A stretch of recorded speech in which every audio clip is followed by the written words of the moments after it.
el conjunto de actividades que desarrollamos a lo largo de cada año dentro del ámbito de la Cátedra de Arquitectura Sostenible, que vincula la relación que hay entre la administración pública, en este caso con la Consellería de Vivienda de la Generalitat Valenciana, y la Universidad de Alicante, ¿no?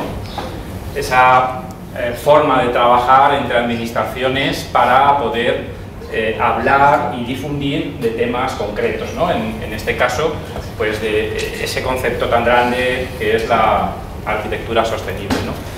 Está bien, porque como es un concepto muy grande, cada uno después la puede llevar al tema que quiera y siempre va a estar dentro, ¿no? En este caso, la cátedra siempre hace referencia en sus actividades al bienestar de las personas y su relación con los espacios. La primera de las actividades, como decía, que vamos a hacer este año es el taller que vais a desarrollar a lo largo de la mañana, ¿no? Taller genéricamente que habla de neurociencia, de neuroarquitectura, y que habla de un sentido concreto y su relación con el espacio arquitectónico, que es el olfato. Para este taller, bueno, yo le doy la bienvenida y agradezco tanto a Ana Monviedro como a Alba Méndez que hayan aceptado la invitación de la cátedra para venir a organizar y dar el taller. Y bueno, pues que también en cierto modo arranquen las actividades de este año, ¿no? Las voy a presentar brevemente para que también las situéis y sepáis el nivel, ¿no?, de las personas que han venido a dar el taller. Ana Monviedro es arquitecta, ella estudió en Madrid y posteriormente canalizó su desarrollo profesional y de investigación en el mundo de la neurociencia. Hizo su doctorado en ese ámbito y también está vinculada a la docencia.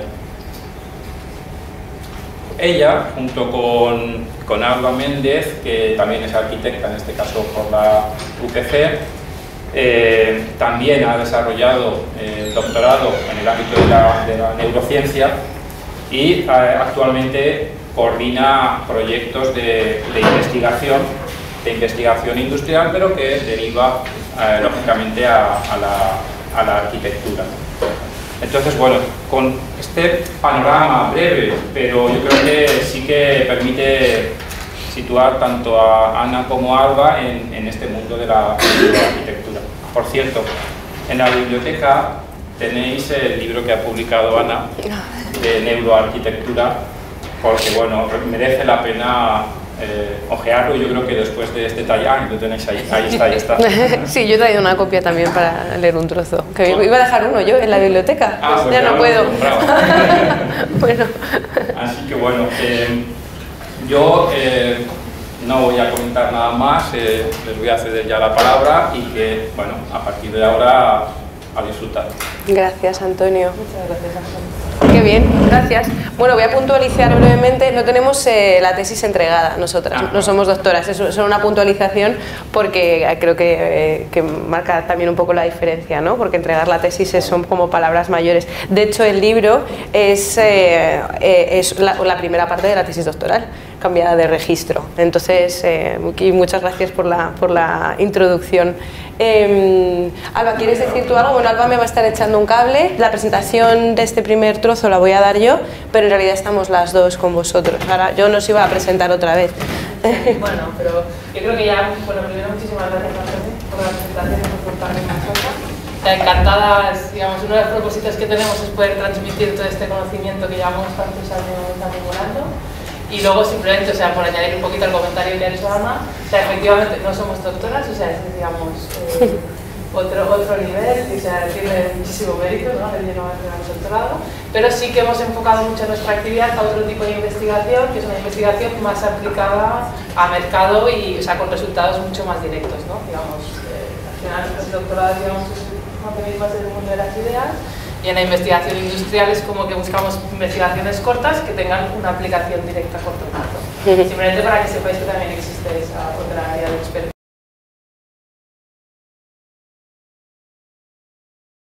dentro de la arquitectura. Y así más, doy paso a Ana, que vale. Gracias. me va a encantar la presentación. Como veis, he dejado el ladrillo y el cerebro ahí porque es una cosa que siempre critico mucho en las formaciones que damos, y es porque los arquitectos sabemos más de un ladrillo que del cerebro, cuando en todos los proyectos arquitectónicos siempre hay cerebros y no siempre hay ladrillos. Entonces, en torno a esto va a girar el taller que vamos a hacer hoy, ¿vale? Como sabéis, bueno, es sobre neuroarquitectura, pero está enfocado dentro de una investigación que hemos llamado el Laboratorio de Representación Fenomenológica. Entonces hoy lo que vamos a hacer es una de estas actividades del laboratorio, que os voy a explicar en qué consiste y os vais a zambullir en ellas. Y de hecho nos vamos a centrar en la importancia del olor en la práctica arquitectónica. Como ya sabéis, somos Ana Monviedro y Alba Méndez, ¿no?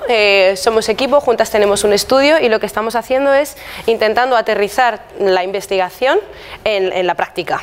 Y es lo que os voy a... ¿no? Hoy vamos a hacer como un ejemplo de lo que hacemos nosotras a gran escala y muy sostenido en el tiempo, lo vamos a compactar en una sesión de 4 horas. Yo os voy a, yo os voy a ofrecer una serie de conocimientos y con la guía de Alba y con la mía vais a ver cómo aplicarlo a un caso real aquí en el campus, ¿vale? Vamos a estudiarlo y vamos a ver cómo ahondar un poquito en todo esto.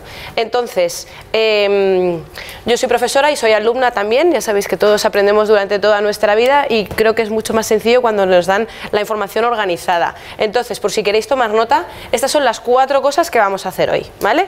Y si queréis tomar nota es que tenéis que tomar nota, porque luego si no, esto empezamos o qué, dónde estamos, qué viene ahora, qué viene después, ¿no? Es importante que sepáis dónde estáis a nivel cognitivo. Entonces, primero vamos a hacer una pequeña masterclass o os voy a dar información sobre... Lo hemos llamado neuroarquitectura, ¿no? Sobre cómo es esta conexión entre la neurociencia y la arquitectura. Vamos a ver en qué consiste el diálogo de nuestro cuerpo con el entorno. Luego vamos a hacer un mapeo del olor, que ya veréis qué es. A lo mejor ahora, sé que hay gente aquí que ya sabe lo que es, pero hay otras personas que quizás sea la primera vez que lo hacéis, ¿vale? El mapeo del olor, lo que vais a hacer es reflexionar sobre la importancia del olor en la experiencia del espacio, y para ello lo vais a pasar a papel, ¿vale? En la tercera parte del taller vamos a pasar esos mapeos del olor en 2 dimensiones que habréis hecho, lo vais a pasar a maquetas. Esta es la parte... Estas dos es el core, ¿no? el centro del taller, porque es donde vais a aplicar los conocimientos que hoy os vamos a compartir, pero que ya tenéis también de base, porque ya lleváis un tiempo estudiando, ¿no? Y también sois personas y tenéis cuerpos. Y vamos a cerrar con una pequeña puesta en común y una pequeña discusión.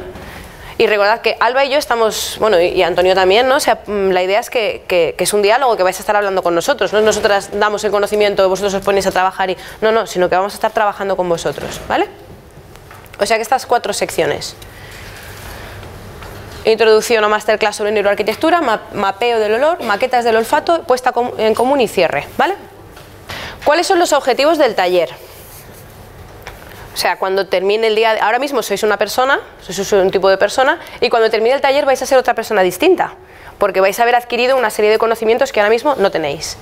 Y esto a mí me parece una cosa muy bella del ser humano, ¿no? Entonces, he marcado 4 objetivos. El primero es que entendáis qué es y cómo funciona el olfato, porque esto os va a ayudar a cuando proyectéis arquitectura y cuando visitéis lugares, tenerlo en cuenta, ¿no? Ponerlo dentro de la perspectiva. Vais a aprender a hacer un mapa de olores.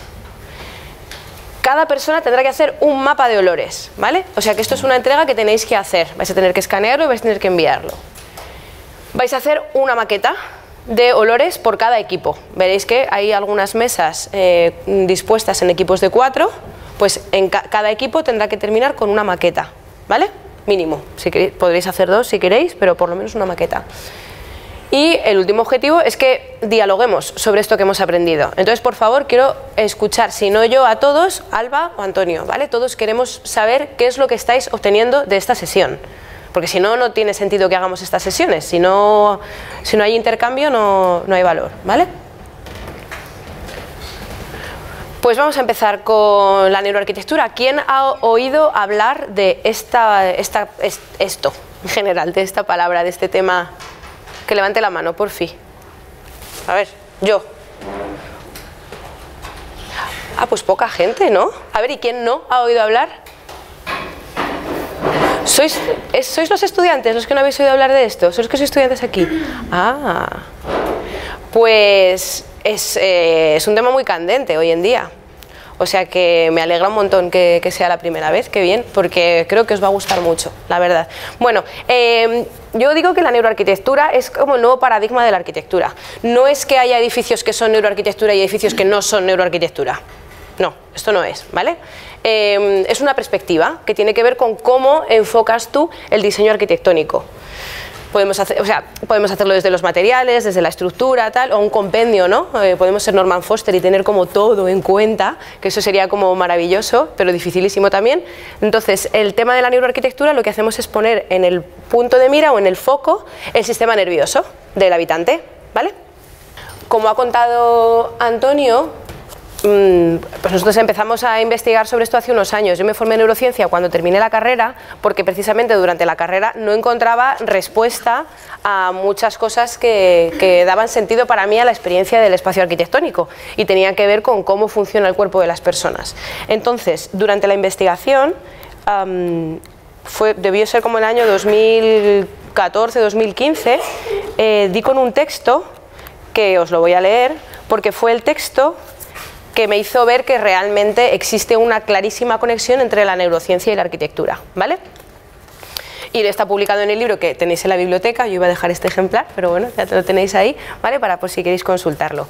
Y el texto dice así: si entras en la catedral de Amiens al atardecer mientras un órgano suena y descubres que te da un vuelco el corazón, es porque tu cerebro, no tu corazón, se ha llenado de asombro. Las células de tu cerebro se están regando con una descarga repentina de sangre, elevando tu temperatura, acelerando tu pulso e inundándote de recuerdos. La luz, bañándote a través de las vidrieras, estimula el área V4 de tu corteza visual. La música de Bach está vibrando dentro de la cóclea de tu oído interno y envía señales a la corteza auditiva. Los olores a humedad de los siglos pasados se registran inconscientemente en las neuronas olfativas en el puente de tu nariz. Estás experimentando la arquitectura. Os lo leo porque la arquitectura es una experiencia.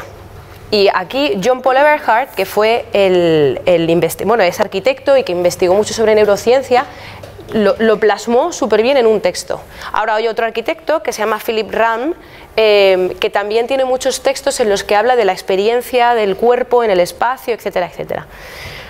Os comparto esto porque no vamos a hacer una masterclass solo de neuroarquitectura, pero sí para que tengáis en cuenta que este es el mindset, ¿no? la mentalidad que tenemos que adquirir durante el taller de hoy. Es que el centro, el epicentro de la arquitectura es el cuerpo humano y es lo que siente el cuerpo.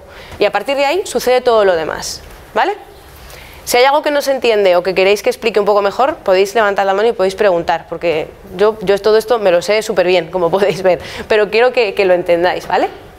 Este Lo único que os voy a contar hoy del grueso de la investigación es esta imagen que os voy a compartir, ¿no? Este diagrama, esta imagen, es el resumen de la investigación de la primera parte de la tesis y que me ayudó a mí a visualizar cuál es el contacto que la arquitectura tiene con el cuerpo humano, con el sistema nervioso.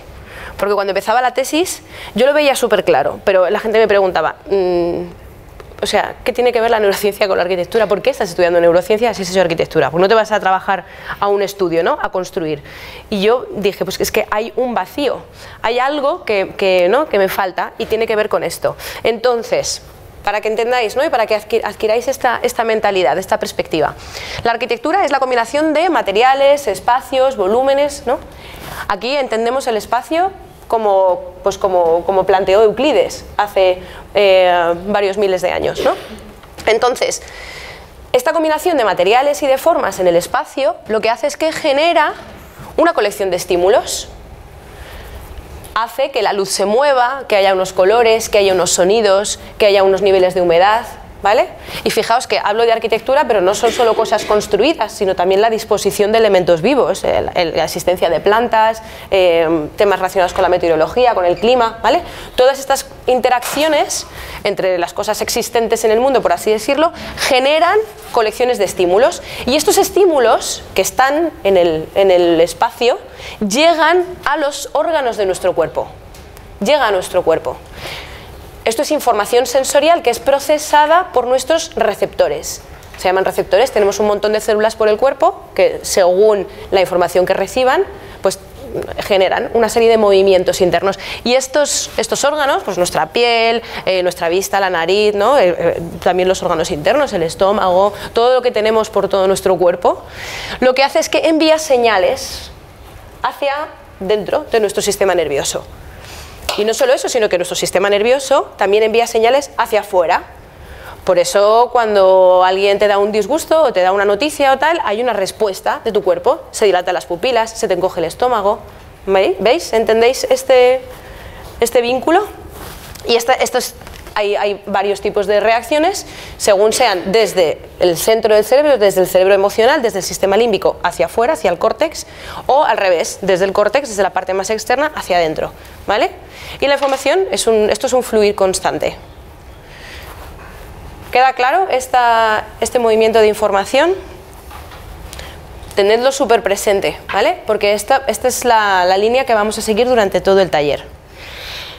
Entonces, os he hablado de arquitectura, de estímulos, de órganos, ¿no? Y tenemos que preguntarnos ahora cuántos sentidos tenemos, porque los sentidos son las puertas de entrada de información.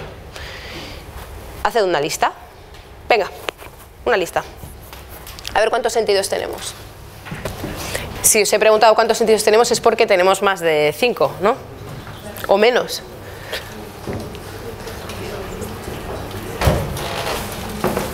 A ver, ¿a quién le salen 5? Vale. Hay más.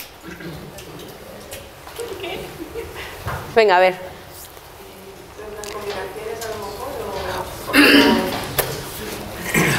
Vamos a seguir andando. Ahora pregúntate tú, a ver, las combinaciones. ¿Cómo puedo yo de las combinaciones sacar más sentidos?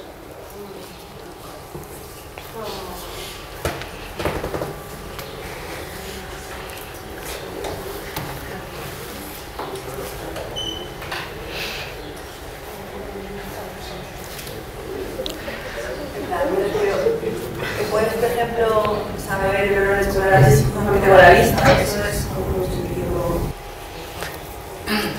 Como que si puedes conocer el olor del chocolate a través de la vista. Eso... El chocolate, que sabe chocolate porque lo tienes en la cabeza, pero normalmente no lo estás viendo, lo estás viviendo. Eso no sé si sería sentido.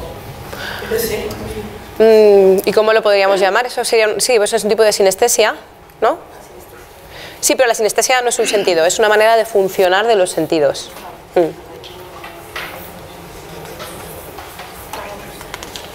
A ver, ¿alguien que quiera compartirnos su lista? Que es que no me conozco vuestros nombres. Yo tengo una pregunta. Venga, pregunta. Respecto a la humedad, ¿sí? Por ejemplo, es como que si responde al tacto, no se podría llamar como que es un sentido. Claro, por ejemplo, tenemos el tacto, ¿no? Pero el tacto, pues podemos tener tacto y puedo recibir información relativa a la humedad.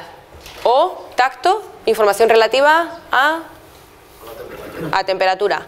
O tacto, información relacionada con la textura, ¿no? Fijaos que en la piel, muy buena pregunta, no os voy a explicar la piel, pero en la piel tenemos varios tipos de receptores, hasta 5. Según sea pues un tacto más afilado o un tacto más curvo, o temperatura o dolor. Si se te rompe un tipo de receptor, a lo mejor lo que no percibes es la temperatura, pero otras cosas sí que las percibes. Entonces, aunque es un único sentido, está separado. Súper, ¿tu nombre cómo es? Sergio. Muy bien, Sergio. ¿Cuál es la diferencia entre sentidos y sentimientos? Los sentimientos son emociones mantenidas en el tiempo. El sentido está estrictamente relacionado con los receptores de nuestro cuerpo. Pues los sentimientos no contarían en esta lista. No, no cuentan. Los sentimientos están relacionados con las emociones. ¿Y las reacciones corporales? Las reacciones corporales, Como que por ejemplo. La piel, los pelos, por ejemplo, que eso ya te está diciendo algo, ¿no? Cuando escuchas la música. Por ejemplo. Sí, esto ya es más complejo, porque eso es una reacción emocional muchas veces, igual que cuando se te estrujan las tripas. Sí, eso es una reacción emocional, no está tan relacionada con los sentidos. ¿Y cómo mejorarías el sentir el hecho de percibir el sonido de una imagen que no tiene... Eso es sinestesia. Ahí tú estás percibiendo, eso es una sinestesia, pero tú estás percibiendo el sonido, porque realmente los sinestésicos escuchan el sonido. Es como los niños pequeños, cuando imaginan, ven, de verdad ven que cae agua por el borde de la mesa y lo están viendo con los ojos. Pero ese estímulo no está ahí, es un estímulo que construye el cerebro. Eso es sinestesia, y el sentido es el sentido de la vista, o del olfato, o del equilibrio, o del... Os he traído, bueno, luego veréis que os he preparado unos QRs para que con el móvil tengáis acceso a toda la información más relevante que aparece en la presentación. Si luego queréis cualquier cosa me podéis escribir, oye Ana, o escribís a Antonio, que me interesa mucho saber más de algo concreto, ¿no? Pero os he hecho como una colección. Hay un equipo de investigación de la Facultad de Psicología de la Universidad de Glasgow, que lo dirige Steve Draper, y tienen esta tabla que nombra hasta 33 sentidos.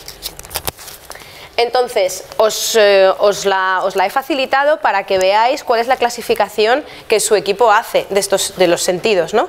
Y hacen como tres vertientes, la parte como más conservadora, que es como lo más restrictivo, que ahí habría 10 sentidos, los que son aceptados un poco por todo el grupo de investigación, y luego los radicales, que es como llegando a hilar lo más fino posible. Lo interesante es que Steve Draper lo que proponen es agrupar los sentidos por modalidades sensoriales. Entonces no habla de sentido, sino que habla de la modalidad sensorial, y depende del tipo de información que esté recibiendo el cuerpo, es una modalidad u otra. Entonces hace pues, una clasificación que, como os digo, llegan hasta 33 sentidos, y para que veáis lo que nosotras llamamos la granularidad, o sea, el nivel de definición, dicen que, por ejemplo, tú puedes tener visión, o puedes decir, bueno, dentro de la visión yo puedo ver la luz o puedo ver el color, pero es que dentro del color puedo ver el rojo, el verde o el azul. Y esto es porque estos son los 3 tipos de receptores que tenemos en la retina, ¿vale? Entonces es como una clasificación más fisiológica de la visión del color. Pero también podríamos decir, vemos el contraste o vemos la forma, depende de lo que tú seas sensible, ¿no? De lo que tú puedas captar. Hoy lo que vamos a hacer es adentrarnos en la definición del olfato. No vamos a ver el resto de sentidos, que es lo que normalmente en el laboratorio es lo que hacemos, pero hoy nos vamos a adentrar totalmente en el olfato, que hay una cosa que va a salir durante la clase. Veréis que repito información, pero porque quiero que la vayáis hilando. Una cosa alucinante del olfato, y esto quiero que alucinéis ya, es que tenemos dentro de la nariz neuronas que están en contacto con el exterior. Es la única parte de nuestro cuerpo en el que las neuronas están al aire. Esto es muy fuerte, porque las neuronas normalmente tienen que estar súper protegidas y tienen que estar en un ecosistema, pero en el bulbo olfatorio ahí están nuestras neuronas recibiendo información del exterior. Y esto hace que pasen un montón de cosas y que hagan que el olfato sea nuestro sentido más primitivo, más desarrollado y fundamental para un montón de cosas que pasan a lo largo de nuestra vida. Que esto es lo que os contaba, ¿no? Son las únicas neuronas de nuestro cuerpo que están en contacto con el exterior. Y esto marca una diferencia muy grande. Porque, como os decía, pues en el ojo las neuronas están en la retina, apoyadas, ¿no? Por cierto, tenemos neuronas por todo el cuerpo, no solo en el cerebro, ¿vale? Que mucha gente dice, neurociencia, el cerebro. No, el cuerpo. Se nos sale el cerebro por los poros de nuestra piel, ¿vale? Algo muy relevante también, y esto lo explica muy bien Alba, algo muy relevante del olfato y del entorno, en lo que no vamos a ahondar hoy, pero que os queríamos contar, es que cuando, por ejemplo, llueve y cae agua sobre la tierra, se producen una serie de acciones químicas que hacen que suban sustancias, el olor a tierra mojada, el olor a lluvia, ¿no? ¿Quieres contarlo tú, Alba, mejor? ¿No? Bueno, entonces, esta sustancia es la geosmina. Cuéntalo si quieres. Sí. ¿Lo conocías? Sí, ¿no? Que es muy bonito, sí. Bueno, al final, todo esto que se está explicando tiene una aplicación muy directa, ¿no? En por qué reaccionamos de una manera determinada a estos estímulos del entorno. Entonces, el cómo reaccionamos tiene que ver a veces por una carga que es puramente evolutiva, biológica, de qué hacemos como seres humanos sobre la Tierra y qué tenemos que hacer para sobrevivir. Y luego hay otros temas, otras capas un poquito más evolucionadas que tienen que ver pues, con la experiencia o con la cultura de cada uno, ¿no? Que modula esta reacción de cada uno de los individuos.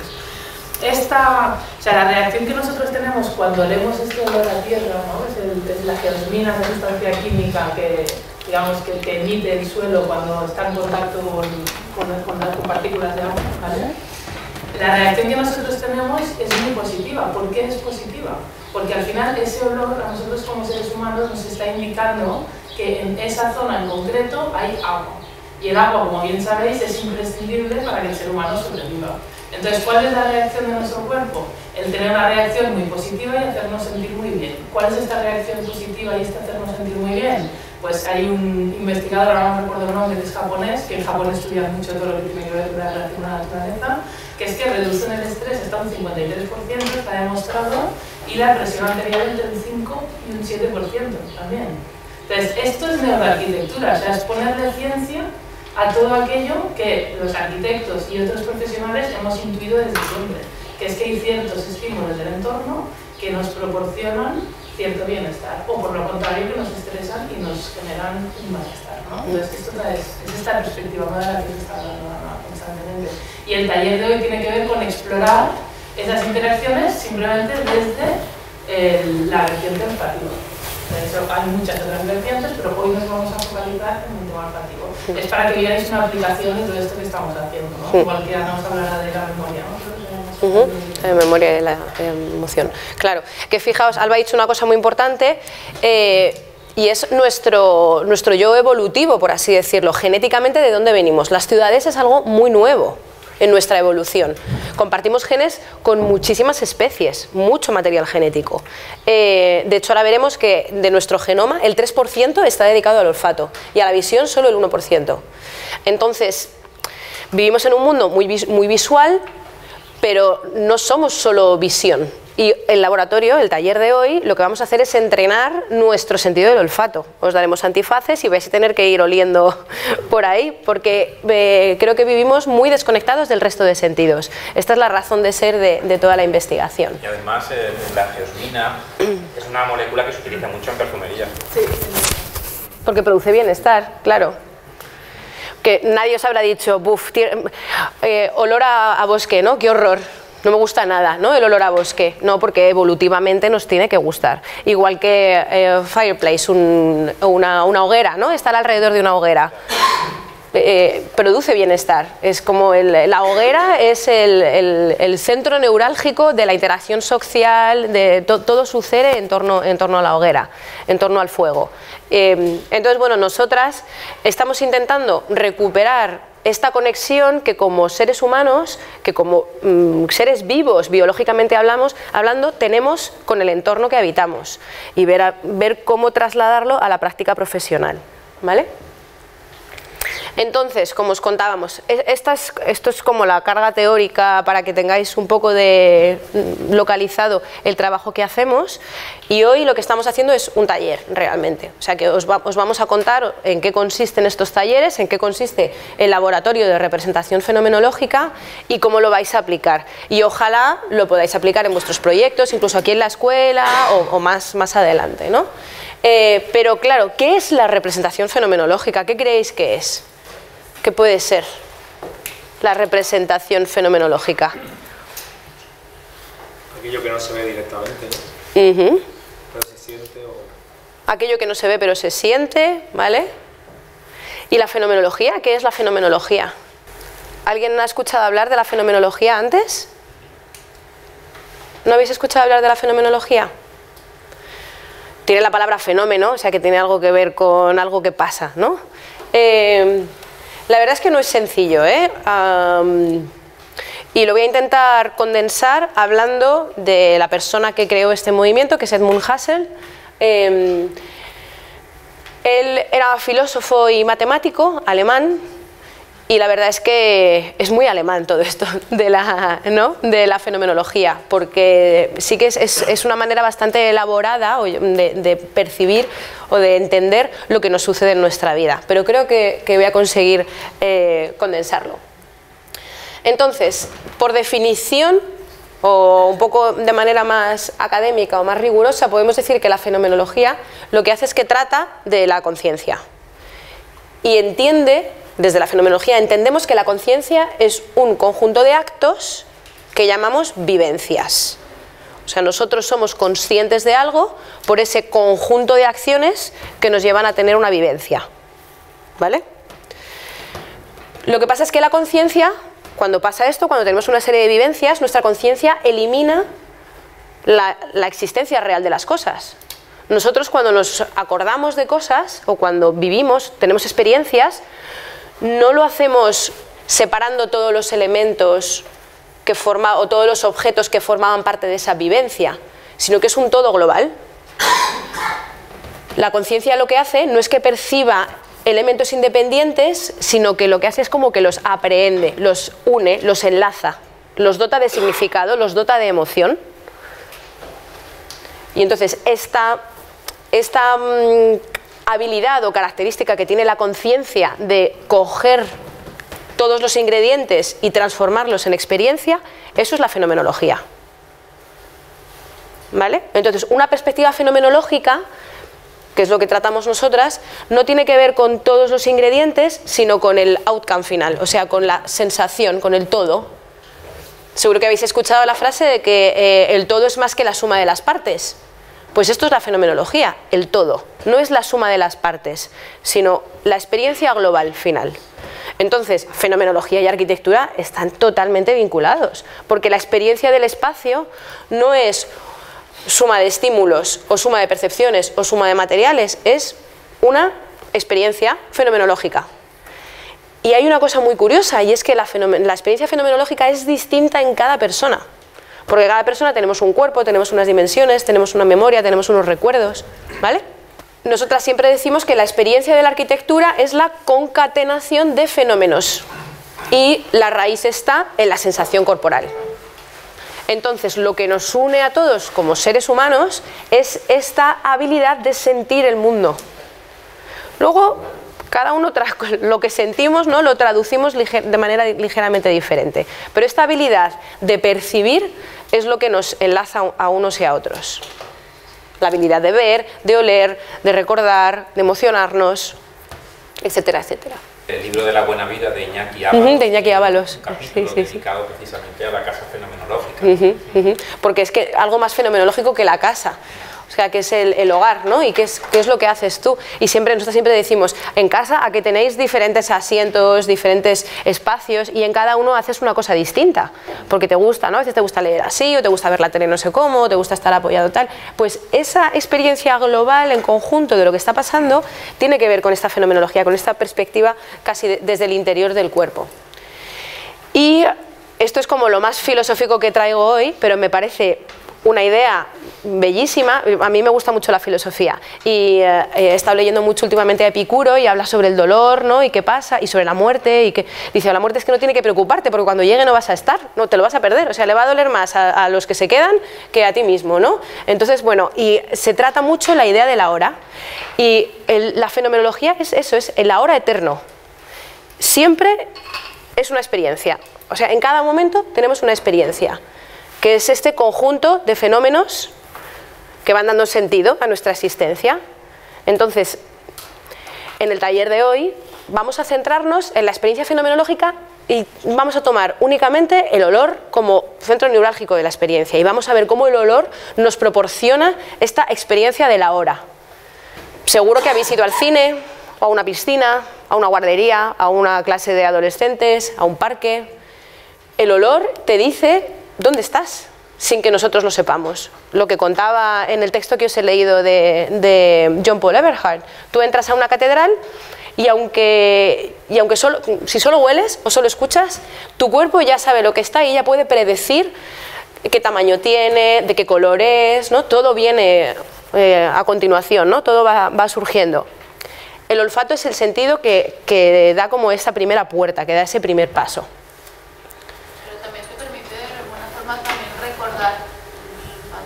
Sí, ahora vas a ver por qué. Eso lo vamos a explicar. No es que solo que te permita recordar, sino que te ayuda a recordar. Es un trucazo esto para los exámenes. Si hay algo que se os dé muy mal, poneros un perfume que no utilicéis normalmente y estudiarlo con este perfume, y cuando hagáis el examen, poneos ese perfume porque os vendrán los recuerdos. Ahí hay pequeños trucos. ¿El qué?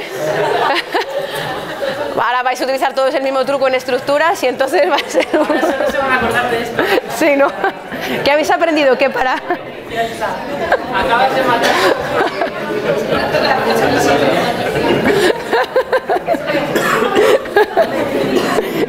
Yo aquí hablando de fenomenología y resulta que el tip es este.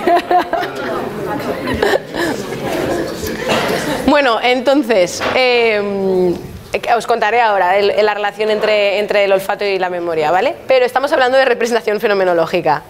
Entonces, ¿qué es la representación fenomenológica? Pues la representación gráfica de estos fenómenos, ¿no? De estas cosas intangibles. ¿Tu nombre cómo era? Adrián. Claro, Adrián lo ha dicho, ¿no? Pues eso, dibujar lo intangible, pues en esto consiste, pintar lo intangible, porque es lo que es lo que realmente te marca la diferencia. Ahora esta mañana hablaba con Laura Cambra, con una compañera que hace investigación, se lo contaba a Alba, y me dice que están en un centro chulísimo, ¿no? Que, bueno, con una pinta estupenda, las plantas, tal, con una terraza, pero que huele, me dice, madre mía, no sabes cómo huele el sitio, no sabemos qué hacer, pero es que encima de la terraza hay un ruido que es que, dice, el edificio es un zumbido constante. Esto no lo cuentan los planos. Entonces, en el laboratorio lo que estamos haciendo es buscar códigos gráficos para hablar de la experiencia de la arquitectura.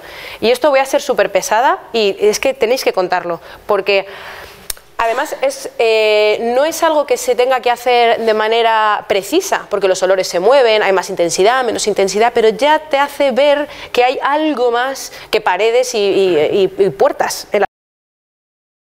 Entonces, lo que hacemos en los talleres de representación fenomenológica, ¿y qué es esto de la representación? Pues son mapeos gráficos de las sensaciones intangibles que tienen un papel protagonista en la experiencia del espacio, ¿vale? Y aquí me podría extender extensamente, pero lo que sí que os quiero contar es que esta es la posible fórmula que he encontrado yo para trasladar los conocimientos de neurociencia al proceso arquitectónico. Hablando con Marta Delgado, con otra compañera de investigación, decíamos, vale, pero estudiamos neurociencia, pero ¿esto cómo lo llevamos al proyecto? Y esto, pues a base de darle vueltas, un día se nos encendió la bombilla y dije yo, ahí va, pero esto lo que tenemos que hacer es dibujarlo, ¿no?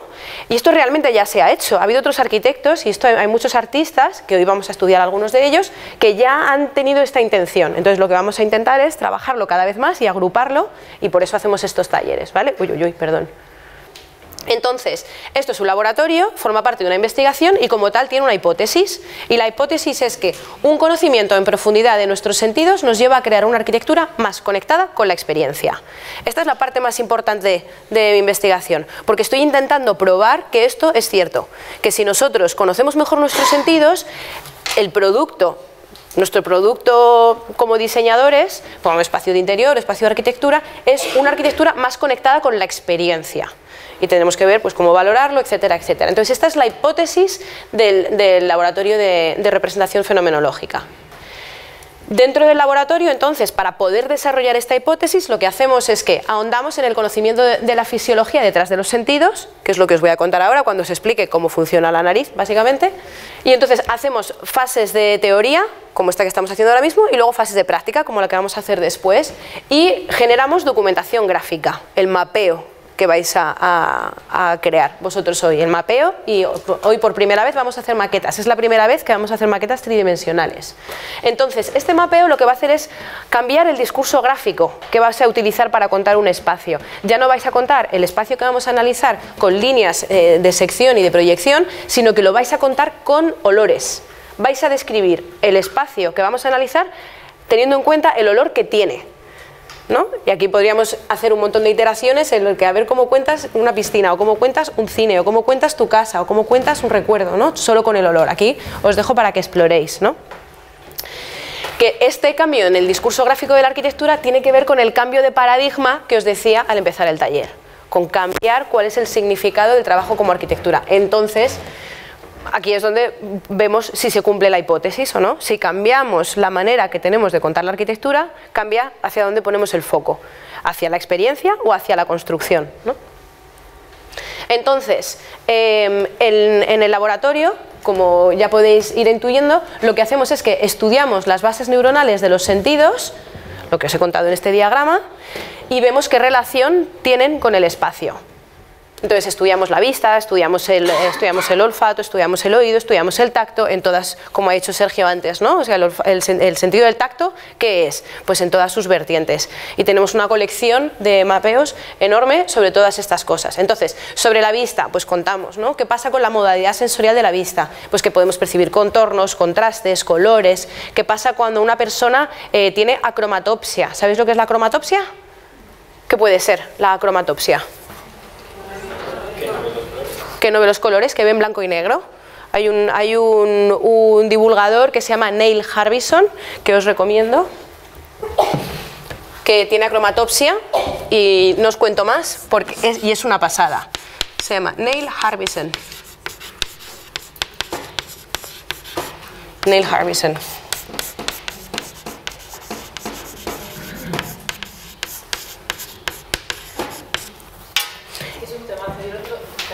Sí. Es que justo ayer estaba leyendo un paper sobre esto, en que hay unas tribus del Amazonas que han estudiado que hay un porcentaje altísimo que tienen acromatopsia. Y entonces decían, ¿realmente eso es una disfunción o es una evolución del sistema? Porque si estas tribus viven en medio de zonas que es prácticamente todo verde, el hecho de no ver con color lo que hace es que aprecien muchísimo más las texturas. Con lo que en realidad, o sea, lo que planteaba la científica que llevaba la investigación era, ¿es una disfunción o es una evolución de su organismo para poderse mover con más facilidad en un entorno que es todo del mismo color, que es verde? Entonces, es un tema que ahí va a estar, no lo conocía yo. Luego lo estuve leyendo ayer cuando venía con el tren. Pues, claro, y entonces ¿qué pasa? Que como ves en blanco y negro, desarrollas mucho más otras partes, otros aspectos de la percepción, como son la textura o los sonidos. Deben escuchar fenomenal, claro, claro. Entonces, en los diferentes talleres del laboratorio, pues estudiamos la vista, ¿no? Y decimos, bueno, pues, y entonces hacemos unos mapeos sobre cómo contar aspectos relacionados con la visión. Esto es en la Universidad de La Salle, os he puesto los ejemplos de la Universidad de La Salle. Hacemos lo mismo con la audición. O sea, la audición no es solo escucho sonidos, hay sobre todo dos aspectos súper importantes a través del oído, que uno es el equilibrio y el otro es la audición de los sonidos, ¿no? Que se registran en dos aparatos distintos, en el laberinto y en la cóclea. O sea, aunque todo está en el oído interno, pero son como dos aspectos diferentes. Además, fijaos que tenemos dos aparatos auditivos que están en contacto y en conexión con los ojos. O sea que luego pasa una cosa que, ¿tu nombre cómo es? Que no lo sé. Sí, Elia antes ha dicho, ¿no? ¿Qué pasa cuando tú ves el chocolate y lo hueles también, ¿no? O como era este ejemplo. Se produce una cosa muy interesante que es la crossmodalidad sensorial. O sea, nuestros sentidos tienden a integrarse, tienden a juntarse y se juntan en una parte del cerebro que es el tálamo, concretamente en el colículo superior. Ahí se unen, todos menos el olfato. El olfato llega después. Que es una pasada el olfato. Entonces, todos los sentidos tienden a integrarse. Y hacemos mapas, intentamos como que separamos los sentidos, pero luego los volvemos a juntar. Lo que os contaba de la piel, ¿veis? Estos son los tipos de receptores que hay, y a través de la piel pues podemos diferenciar texturas, temperatura, geometría, humedad, ¿no? Etcétera, etcétera. También hacemos mapeos de los aspectos relacionados con el tacto del espacio construido. Y entramos en el olfato, que es donde vamos a poner hoy el foco. Del olfato también hacemos mapas. Este es uno de los ejemplos que os voy a dar para que lo veáis por si queréis utilizarlo, que es unas estudiantes de la Universidad de La Salle lo hicieron con acuarelas, pero vamos a ver diferentes grafías para que utilicéis la que más os guste, ¿vale? Entonces, como os contaba, estamos en el laboratorio, os voy a dar la píldora teórica ahora para que luego podáis pasar a la práctica. ¿Alguna pregunta hasta ahora? ¿No? ¿Qué tal? ¿Es fácil, difícil? ¿Sí? ¿Cómo categorizas los olores? Si cada persona tiene una categoría diferente. A través de las emociones. Esto lo vamos a ver. Sí. Pero agradable y desagradable suele ser bastante homogéneo. Lo que vamos a intentar es darles nombre a los olores. Y otra cosa que no he dicho y que siempre en todos mis talleres, no hay nada correcto o incorrecto. Aquí todo lo que hagáis va a ser correcto, porque es información que es subjetiva. Lo importante es que realmente que no sea arbitrario, sino que sea lo que os dice vuestro cuerpo. Vais a utilizar vuestro cuerpo como herramienta de medida. concretamente vuestra nariz.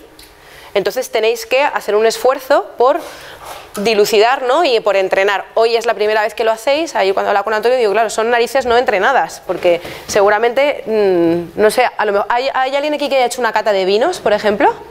¿Sí? Y además se dedica a ello. ¿Ah, sí? Oh, pues seguro que puedes contarnos algo. Claro. Claro, si alguien ha hecho una cata de vinos o una cata de aceites, o viene de familia de perfumistas, no lo sé. No es lo mismo una nariz entrenada que una nariz no entrenada. Yo os aconsejo encarecidamente, y os lo voy a aconsejar también en las siguientes slides, que entrenéis vuestra nariz. Porque está súper demostrado que entrenar la nariz favorece la neurogénesis en el hipocampo. Y además se detectan muchas enfermedades a través de la degeneración del bulbo olfatorio, también del bulbo olfativo. ¿Explicaréis qué es la neurogénesis? La neurogénesis es la generación de nuevas neuronas. ¿Vale? O sea que las personas que entrenan más la nariz está demostrado que tienen mayor volumen neuronal en el hipocampo, que recuerdan mejor, que estudias mejor. O sea que ahora para tip número 2, ¿no? Hay que irse de cata para que el examen sea mejor. Con los vinos igual puede ayudar en el próximo taller. Sí. Porque al final, claro, para los enólogos al final muchas veces a través del olfato, o sea, no solo del gusto, tienen que desgranar cuáles son aquellos matices que hacen que un vino sea bueno, no sea bueno, o genere una sensación concreta en la persona que va a ingerir ese vino. Entonces la neuroarquitectura no deja de ser eso. Es decir, vamos a saber a través de qué matices podemos conseguir generar una experiencia concreta. Entonces, no sé. Sí, sí, es que al final está todo vinculado. Sí. Y bueno, aquí un apunte también del gusto, el 75% es olfato. De lo que degustáis, o sea, cuando coméis algo, o probáis algo, o bebéis algo, si te tapas la nariz, el 75% de las cosas no saben a nada. Y el ejemplo más claro son los yogures, por ejemplo, son todo aromatizantes y entran a la nariz por la parte de atrás, es el aroma, una cosa, porque el gusto, lo que perciben las papilas, nuestros receptores de la lengua, las papilas gustativas, sí que perciben, que por cierto, lo de salado, amargo, dulce, no, olvidaos, eso no es así, no está distribuido, tenemos papilas gustativas por la lengua, hay gente que tiene más volumen, más cantidad, más número, y hay gente que tiene menos. Y lo que percibes son pues el picante, sobre todo, lo que es como más, es mecánico, son mecanorreceptores realmente las papilas gustativas. Claro, es piel, es una extensión de la piel. El olfato, ¿no? El olfato es otra cosa totalmente distinta, lo que pasa es que se nos mezclan aquí. Pero si os tapáis la nariz comiendo, alucinaríais la cantidad de alimentos que no tienen un sabor que impacta en la lengua, sino que es olfato. Todo esto es olfato. Así que entrenadlo, ya veréis. Bueno, os voy a contar más cosas, ¿vale? Del olfato, para que veáis dónde nace. Mirad, he traído un espécimen de mentira. Espécimen se llama a los cerebros que tienen en los laboratorios. Luego, si alguien tiene preguntas o quiere verlo, montarlo, desmontarlo, lo podéis usar, para que veáis. Bueno, tiene el tamaño bastante similar al que tenemos dentro de la cabeza, y veis que aquí tiene estas terminaciones que son como de goma, que esto representa los pares craneales, ¿vale? Entonces, los pares craneales, que están aquí dibujados en rosa, son las terminaciones nerviosas que salen de nuestro cerebro y van hacia nuestro cuerpo. Es la última parte de nuestro sistema nervioso central, que luego da lugar al sistema nervioso periférico. Entonces, tenemos 12 pares. El primer par, el que está más arriba del todo, es el nervio olfativo, que es el que tiene que ver con el olfato, ¿no? Que aquí, si lo veis, está dibujado en blanco, ¿lo veis? ¿Vale? Y que va directamente a nuestra nariz. Luego tenemos el nervio óptico, que sale a través del quiasma óptico por aquí, y uno va a un ojo y otro va a otro ojo, que se cruzan. Y luego, según vamos bajando, van adquiriendo mayor complejidad. Y solo un breve apunte, un breve detalle: el nervio vago, que es el 11, si no recuerdo mal, es el nervio más largo de nuestro cuerpo, que llega hasta nuestros intestinos, ¿vale? Por eso se está estudiando mucho la relación de la microbiota del intestino con el sistema nervioso central, porque lo que pasa en el intestino, ya es lo que os contaba, ¿no? O sea, la información viene del exterior y entra, pero entra y luego sale también. Entonces existe un diálogo entre nuestras tripas y nuestro sistema nervioso central. Y la microbiota, las bacterias, la comunidad de bacterias que tenemos viviendo dentro de nuestro cuerpo, tiene un impacto en cómo se comporta, en cómo es este diálogo, ¿vale? Entonces, bueno, ya dejo de hablar de las tripas y vamos a hablar del nervio olfatorio, que es el que nos interesa, que es el primer nervio. Entonces, dejo por aquí al espécimen. ¿Dónde me he dejado? Aquí. Este es un espécimen de verdad, una fotografía, y como veis, el bulbo olfativo está justo al final del todo, que son chiquitito. Es lo que os contaba, que están las neuronas al aire, ¿vale? Es muy pequeñito y tiene los olfatory tracts, que es lo que entra dentro directamente al sistema límbico. Aquí no se ve porque está debajo, pero es la parte que está dentro de nuestro cerebro.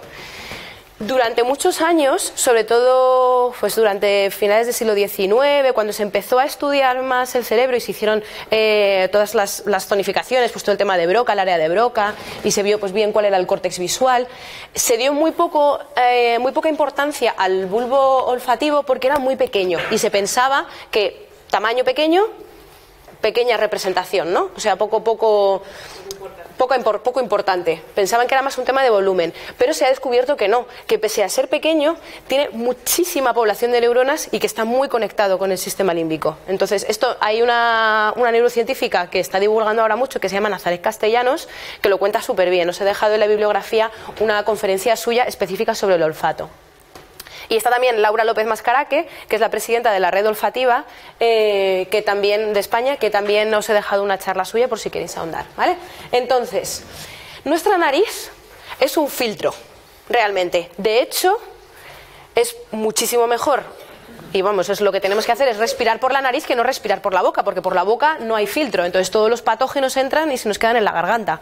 Por la nariz, lo que hacemos es que este aire pasa filtrado y pasa a otra temperatura y con otra humedad, listo para poder alimentar nuestro cuerpo. Entonces pasa una serie de filtros hasta llegar a nuestros pulmones. Entonces, hay una cosa muy interesante de la respiración, y es que aunque es un hecho que hacemos involuntariamente, porque lo estamos haciendo de manera automática, también lo podemos hacer de manera consciente. Pero son respiraciones distintas, porque cuando respiramos de manera consciente pasa una cosa muy curiosa, y es que no podemos hablar. ¿Os habéis fijado?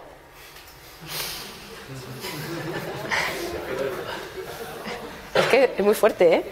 Y esto yo de pequeña, no sé quién me dijo, no puedes oler tu propio aliento. Y yo, que debía ser bastante personaje, dije, hombre, que no. Bueno, pues no, no pude, ¿no? Porque cuando estás respirando de manera consciente no puedes hacer otra cosa, las áreas del lenguaje se apagan. Y pasa otra cosa muy interesante, y es que cuando hacemos respiración consciente se sincronizan las neuronas del hipocampo, que eso también lo cuenta mucho mejor que yo Nazaret Castellanos. Entonces, la respiración nasal consciente es lo que se hace en la meditación. El mindfulness consiste en gran parte, la base es esta. Solo con respirar conscientemente cambian muchísimos patrones de lo que está sucediendo en nuestro cuerpo. Se ha demostrado que favorece la neurogénesis de las neuronas del hipocampo, que fortalece el bulbo olfatorio. El bulbo olfatorio es la parte que está aquí, ¿os acordáis? Este puntito blanco que está donde terminan los olfactory tracts, o sea, el bulbo olfatorio es esta parte de aquí únicamente.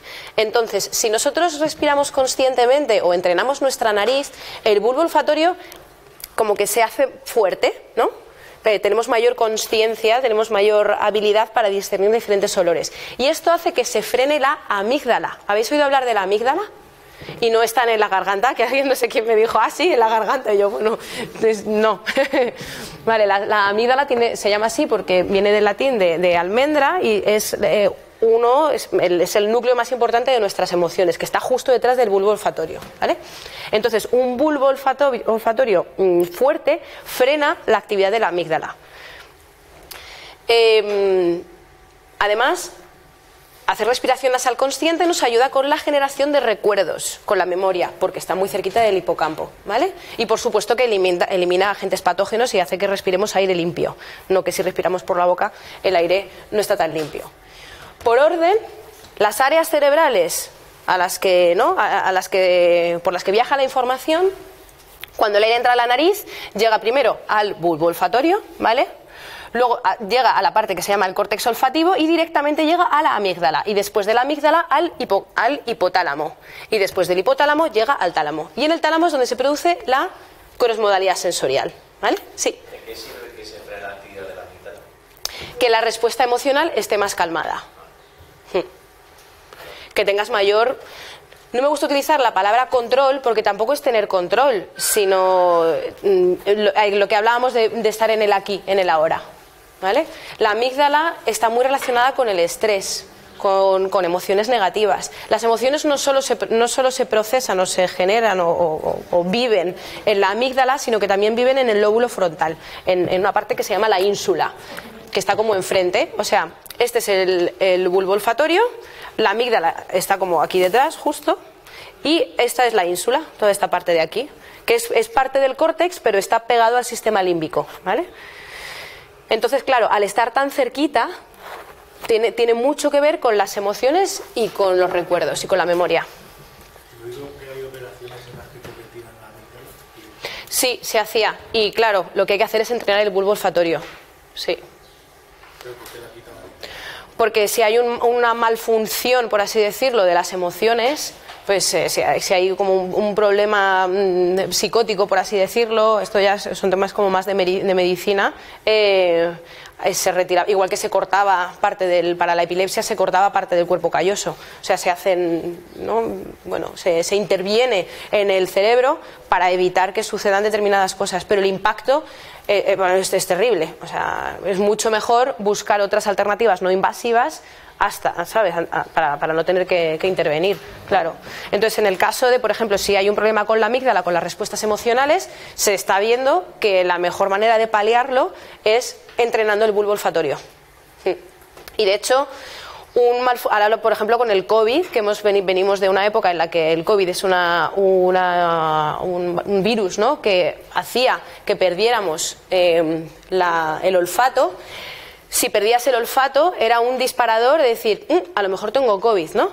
Pues bueno, se ha relacionado con problemas de Alzheimer, sobre todo, ¿no? Con la degeneración de determinadas áreas del cerebro, podemos saber qué está sucediendo a través del olfato. Entonces, ahora que se utiliza mucho la medicina preventiva, el olfato está siendo fundamental en todo esto. Os he dejado una pequeña lista para que veáis la importancia del olfato. Como os he contado al principio, compite con el lenguaje, ¿no? O sea, no podemos hablar a la vez que respiramos prestando atención. Es el primer sentido con el que nacemos. Ya dentro del vientre materno podemos oler. Y cuando nacemos, el bulbo olfatorio, ready to go, funciona perfectamente. La visión ya sabéis que no. El tacto empieza a desarrollarse porque empezamos a tocar cosas, no solo con la lengua, sino con todo el cuerpo. Pero el olfato está listo. Como os he contado también antes, no es que el olfato tenga relación con el gusto, sino que al revés. O sea, lo que nosotros ingerimos por la boca nos da luego información al olfato, ¿vale? Es información sensorial diferente. El olfato, como ha dicho Daniel, no cataloga. El olfato no cataloga, sino lo que hace es que asocia emociones. Porque claro, si respiramos de manera consciente, el lenguaje se queda como detrás, entonces, ¿cómo podemos ponerle nombre a un olor? A través de las emociones, porque es con lo que entra en contacto el olor, con el sistema límbico. Y a través de ahí ya podemos decir, porque tú cuando calificas un olor siempre dices, me gusta, no me gusta, ¿no? El filtro por el que pasa es el de las emociones. ¿Les huele bien? ¿Cómo? Claro, además utilizas la metáfora, ¿no? Me recuerda a esta persona o me recuerda a este sitio. Entonces siempre es a través de las emociones o de la memoria. Y eso no es malo, eso, o sea, es que es así. Fijaos que, sin embargo, los sonidos podemos decir es brillante o es tal, ¿no? O sea, utilizamos otro tipo de metáforas para describirlo, pero el olor no, el olor es a través de las emociones y de los recuerdos. Os comentaba que es punto clave en la medicina preventiva. algo muy importante también es que es la vía de acceso directa al sistema nervioso central. Cuando visité el Salk Institute en San Diego, nos explicaron que las investigaciones que están haciendo para la administración de fármacos para el sistema nervioso central es por vía nasal, porque es la puerta directa al cerebro. Importante también que el 3% del genoma se dedica al olfato. A la visión, que nuestro córtex es mucho mayor, porque el córtex visual es toda la parte de aquí detrás, es mucho mayor que el bulbo olfatorio, solo el 1%. Y algo también característico es las neuronas del bulbo olfatorio se renuevan cada 40 días. Entonces están en constante cambio. Si os tuvierais que quedar con una única cosa del taller de hoy, aparte del truco del perfume para estudiar, ¿no? Es que el olfato despierta a la amígdala, que es el centro de las emociones. Y la amígdala despierta al hipocampo, que es el centro de la memoria. Va concatenado. Yo, por ejemplo, una cosa que hacía mucho cuando hubo unos años que viajé mucho y viví, pues cada 2 por 3 vivía en un sitio distinto, tampoco fue muy planeado, pero cada vez tenía un perfume diferente. Y me pasaba que cada perfume me recordaba al sitio en el que había vivido. Y me traía un montón de recuerdos, de vivencias, ¿no? Y que se despierta como todo junto, se despierta la emoción y se despierta el recuerdo. Y esto es fenomenología, porque no es un juicio de los objetos que aparecen en la vivencia, sino que es experiencia pura y dura, emociones, recuerdos y vivencia, ¿no? Construida a través de los sentidos. Nos vamos a ir adentrando en cómo aterrizar todo esto y fijaos que si tuviéramos que hacer un mapeo de los colores, pues es relativamente sencillo, ¿no? Porque sabemos pues dónde empieza, dónde termina, conocemos muy bien los límites, vemos hasta no sé qué frecuencia, desde esta frecuencia hasta esta otra frecuencia, ¿no? Ya sabéis que los colores son ondas, ¿no? No me voy a meter aquí porque si no, no salimos. Pero los olores es distinto, porque es más difuso. No sabemos muy bien dónde empieza, dónde termina, cómo clasificarlos. Hoy vamos a ahondar en esto, ¿vale? Entonces, antes de pasar al primer ejercicio, vamos a hacer el mapeo del olor en la cafetería, bueno, en el club social, de hecho, ¿no? En el club social 2. Os vamos a dar una serie de herramientas. ¿Tenéis alguna duda de lo importante que es el olor en nuestras vidas? ¿Qué os ha parecido? ¿A alguien le ha sorprendido o no? ¿Alguien quiere dar un poco de feedback? Estoy aquí ya hablando yo todo el rato.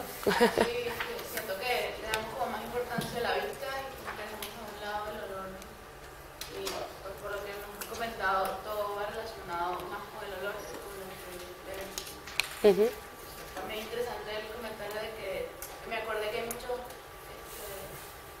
cuando no tienen un sentido pues potencian otro, como algo también. Gracias. Que también es una forma de relacionarnos, al final no lo relacionamos con el olor, nos relacionamos con la vista y también a la hora de, quizás por la educación que tenemos, que toda la información la recibimos visualmente, entonces creo que potenciamos exactamente la vista y no el olor nunca. Es algo que es como propio y título, pero no algo... Sí, y fíjate, habéis escuchado hablar de una investigación que estudiaban la memoria visual de los testigos en Estados Unidos. Y realmente en un momento de estrés en el que la amígdala está hiperfuncionando, el resto del córtex no funciona. O sea, el resto del cerebro, cuando tú estás en un momento, una situación de pánico, por así decirlo, el cuerpo lo que busca es sobrevivir, es salvarse, es correr, huir, ¿no? Se activa el sistema nervioso simpático y entonces... claro, al estar la amígdala hiperfuncionando, el hipocampo se queda atrás, todo se queda atrás, no se almacenan recuerdos y es normal que no te acuerdes de nada. Seguro que si conocéis a alguien que haya tenido un evento traumático, no me acuerdo de nada. ¿Por qué? Porque el cuerpo estaba en otra cosa, estaba en huir, no estaba en modo recordar.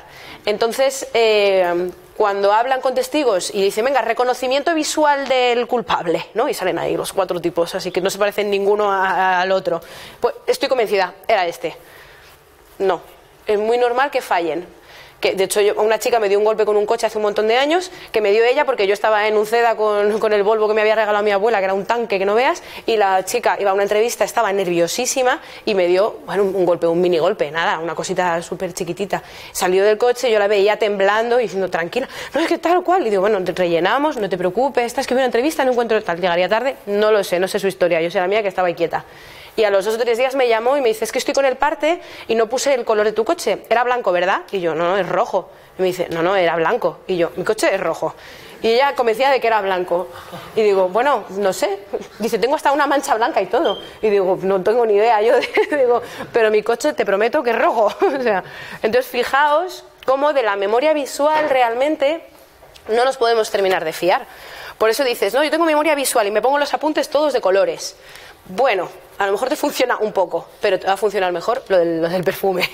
Luego, si no, nos lo contaréis. Creo que tu compañera tenía la mano levantada. Gracias. Que ella ha hecho referencia también al olfato y las relaciones sociales. Has dicho algo así. Tiene muchísimo que ver el olfato con las relaciones sociales. O sea, supongo que todos lo sabéis a veces que habéis conocido a alguien a nivel más íntimo y hay olores que es como, o sea, y es un olor corporal, no tiene que ver con el perfume, esto tiene que ver con las hormonas y tiene que ver con un tema evolutivo de apareamiento.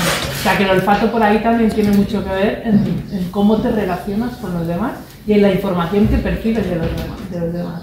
Y esa información tú la procesas a la hora de decidir si te vas a relacionar de una manera determinada o de otra. Claro, y fíjate, es que esto de las relaciones, por ejemplo, el amor, lo que cuando te enamoras de alguien segregas unas sustancias, serotonina, dopamina, las endorfinas, tal, dura exactamente 4 meses. O sea, dura 4 meses. A los 4 meses los químicos dejan de hacer efecto y ya esta persona... Pero dices, pues ¿y qué ha pasado? ¿Qué ha pasado? De repente, y además es que está súper estudiado, por eso a lo mejor el truco de la felicidad es 4 meses, no, ir cambiando.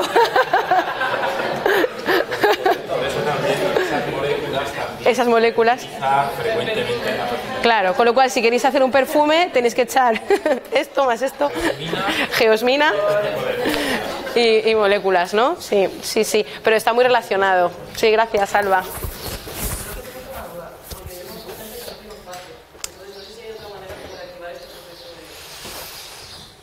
No, que yo sepa, no. Pero que yo lo he pensado, digo, ahora después del COVID y tal, y hay gente que no tiene olfato, hay personas que no tienen olfato. No sé, seguro que a través de otras, ¿no?, de otras puertas de su cuerpo pueden adquirir información. Lo que pasa es que ahí no he llegado. Yo sé que se puede entrenar, o sea, yo conozco algunos exactos. Lo puedes entrenar, ¿no? Que o sea, el médico lo que les ha prescrito es que se compren unas esencias y que cada día vayan entrenando el olfato para ir recuperando.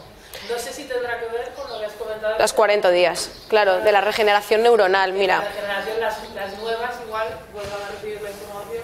Claro, porque si tú le das información, piensa que están bastante dentro, pero si tú das información, al final el tejido neuronal está buscando. O sea, las neuronas son como entes, ¿no? Bueno, son pequeños seres vivos. Todo el rato. Y entonces están, ¿dónde? ¿Por qué? ¿Dónde? ¿Por qué? ¿Con qué? ¿Y cuándo? ¿Cómo? ¿Cuándo? ¿Cómo? O sea, yo me imagino así a las neuronas, ¿no? Y de repente, este otro, ¿no? Y empiezan como todo, y se van haciendo piña, y van haciendo redes, pero claro, en cuanto tú le das un poquito de información, ya, aquí, olor, ¿no? Y de hecho pasa, pues cuando alguien pierde, por ejemplo, un brazo, el cerebro no sabe que ya no hay brazo y las neuronas del brazo están, toca el brazo, y a lo mejor le tocan la cara y como las neuronas de la cara están al lado de las del brazo, dicen las del brazo, me está tocando, y entonces la persona que ha perdido el brazo le toca la cara y dice, me estás tocando la mano, ¿no? Que esto es una pasada, porque las neuronas están a lo suyo, están a la información. Entonces, claro, si tú les das, por eso lo de entrenar la nariz. Luego os podréis llevar los antifaces que vamos a usar y si queréis podéis ir por ahí oliendo sitios. Además, yo lo pude experimentar también cuando perdí el olfato por el COVID la primera vez y tuve que hacer esos ejercicios con esencias y con perfumes que son muy fuertes, son potentes y rápidamente se activaron. Ah, sí. Te funcionó. Claro, porque son moléculas, o sea, son moléculas que están en el aire, el perfume y los olores son partículas en suspensión que están en el aire y lo que tenemos que hacer es, claro, hacerlas. Esto es muy interesante. Claro que para medicina paliativa, pero mira, esto es algo que podíamos hablar con Cristina Maragall. Vale, pues vamos a pasar a la primera parte de la práctica. ¿Estáis preparados? Nos vamos a sentar en grupos de 4, sin pensarlo mucho. Hay mesas, una mesa, otra mesa, otra mesa, hay ya mesas de 4. Entonces, por favor, sentaos en grupos de 4, ¿vale? Y sí, deberían salir 11 grupos. Hemos cogido la oportunidad de este cambio de mentalidad que está habiendo y está soportado por los conocimientos en neurociencia, como conociendo mejor cómo funciona el sistema nervioso y por extensión el resto del cuerpo de los habitantes, se puede hacer un trabajo en profundidad sobre la interacción de los sentidos en la arquitectura. Exacto, o sea, al final un poco yo creo que el cambio de foco y de perspectiva, y que es lo que intentamos trasladarle a los alumnos, es que la arquitectura no es algo que sea estático y que solo se percibe a través de la visión, ¿no? Sino que es como mayoritariamente se ha trabajado hasta la fecha, sino que en realidad, o sea, el entorno en el que vivimos es un sistema que es muy complejo y que es dinámico y está interactuando con otros sistemas, que son los organismos humanos, que también son sistemas complejos y dinámicos, o sea, a lo largo del tiempo. Entonces, entender esa interacción de dos sistemas complejos, dinámicos, o sea, cómo interactúan entre ellos, qué es lo que pasa, eso es la fenomenología, eso es la arquitectura, ¿no? Y entonces, lo que queremos entender y transmitir cuando hacemos estos talleres es cómo influye el espacio construido que nosotros diseñamos como arquitectos a los usuarios que lo van a utilizar. Entonces, para eso tenemos que ser capaces de entender las dos cosas. O sea, por un lado, como decía Ana, ¿no? en el esquema este de interacción, ¿no? Este diálogo entre lo construido y lo humano, cómo a través de lo construido podemos generar unos estímulos que impacten de una manera determinada a los seres humanos, y cómo esos seres humanos están vivenciando esa interacción con el espacio. Y que además es una parte muy interesante en el sentido de que primero hay que conocer cuáles son los vínculos y la relación para después dar un paso más, que es diseñar conociendo esta relación. Claro, por ejemplo, durante el taller ha habido un alumno que ha dicho algo muy interesante, y es que si no conoces esta evidencia científica o esta forma de funcionar que tiene el cuerpo, en este caso hemos hablado del bulbo olfativo, ¿no? Y de cómo se procesa esta información sensorial a través de la memoria, la conexión con las emociones, si no conoces esta fisiología, no puedes tener acceso a la importancia del olor en el proyecto arquitectónico. Exacto. Entonces, aquí es donde hablamos nosotros de neuroarquitectura, ¿no? ¿Qué conocimientos de la neurociencia los podemos trasladar a la praxis arquitectónica? Exacto. Y ha dicho, yo creo que, o sea, justo iba a comentar este chico porque ha sido muy interesante lo que ha dicho, porque ha dicho cómo desde el conocimiento objetivo, o sea, desde ese dato objetivo que nos da la ciencia, podemos acceder a entender algo que es completamente subjetivo, que es la experiencia de una persona. Me ha parecido muy bonito, ¿no? Este salto de decir, o sea, gracias a poder ver las cosas de una forma objetiva, puedo entenderte a ti, puedo empatizar contigo como usuario, y entonces puedo diseñar para ti y puedo ayudar a modular esa experiencia. Y a entender también los espacios y la importancia que tienen los espacios, pues no sé, aspectos como algo clásico en la arquitectura que ha sido la luz, ¿no? La iluminación, la percepción del espacio a través de la luz, que es algo que se ha manejado a nivel de arquitectura, pero que con todos estos estudios y con todas estas relaciones con la neurociencia se le encuentra en la explicación, incluso para ir avanzando, ¿no? En esos sentidos y en esos cambios de forma, de geometría, de espacio, ¿no? Al final es una evolución. Sí, sí, ahí es donde está el cambio de paradigma, el decir, vale, trabajamos con lo intangible, que se ha trabajado siempre, ¿no? La luz, la temperatura, los cambios de plano, ¿no? ¿Qué pasa con estos umbrales? Pero entre esto y el cuerpo había como un vacío, y ahora se empieza a rellenar. Es un trabajo muy incipiente porque hay poca gente que estemos trabajando en esto en profundidad, pero empezamos como a tejer estos caminos y decir, vale, la luz, sí, pero ¿qué es la luz? ¿Cómo llega al cuerpo? ¿En qué formato? ¿No? Y desde áreas muy distintas, porque, o sea, por un lado tienes que entender cuál es esa experiencia del ser humano. Entonces, por ahí, pues yo qué sé, te puede servir de conocimientos que te vienen de sociología, de antropología cognitiva, o sea, de psicología, biología. O sea, ahí es como, hay una barbaridad de áreas de conocimiento que llevan décadas trabajando esto, con métodos más cualitativos. Ahora con la tecnología pueden ser métodos más cuantitativos, ¿no? Que ofrecen datos más objetivos. Pero por ahí, o sea, hay un mundo. Y no solo los datos que nos dan a nivel objetivo, sino herramientas para que nosotros como arquitectos podamos preguntarles a los usuarios, oye, ¿y tú qué quieres? ¿Y qué necesitas? Pero ¿qué necesitas no a nivel funcional, que es como se ha preguntado ahora? O sea, ¿qué necesitas a nivel experiencial? ¿Cómo quieres sentirte? qué vivencias del pasado te han generado una emoción negativa y no quieres volver a vivir con nuestro espacio.